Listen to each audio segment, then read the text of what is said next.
the coming financial year. Well, that concludes the presentation scheduled for this AGM. Anything to add, Chief Executive? Well, I'd just like to congratulate the board on another excellent year. Hear, hear. Well done, everyone. Yes, indeed.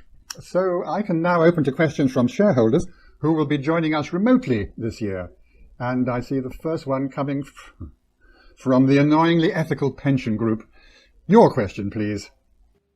Thank you, Mr. Chairman. Can I ask how the fine environmental words we've heard today can be squared with ongoing vast financial support for ExxonMobil and its ultra-deep-sea oil drilling off Guyana?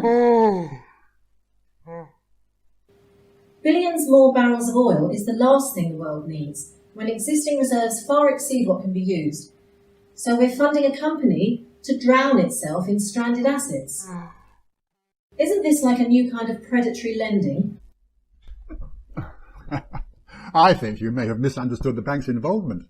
You see, for a globally systemic bank to maintain capital strength and earnings performance, we must prioritise ongoing excess capital with a common equity tier 1 ratio that drives a sustained dividend payment. You're still sharing. With a combined return on tangible equity that supports the increased liquidity requirements of the group balance sheet prior to the eventual reduction of our position to its end state level. I do hope that clarifies.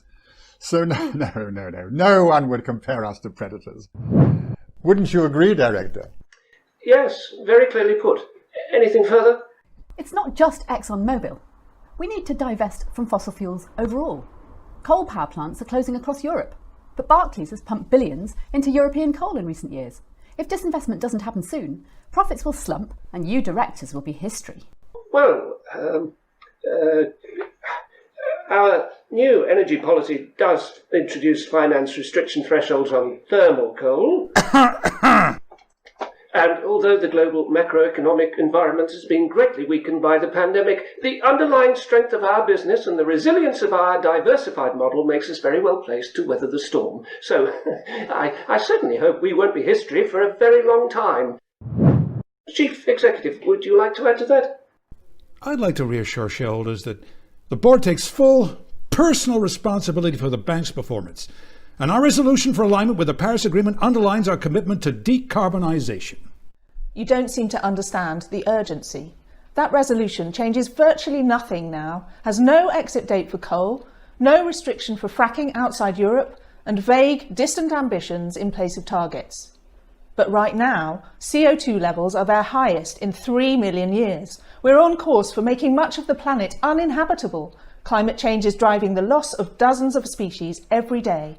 We're causing Earth's 6th mass extinction, and if we don't act now, the big species extinction could soon be us.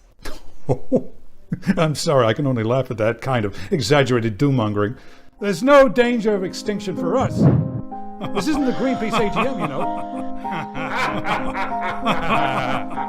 Yeah.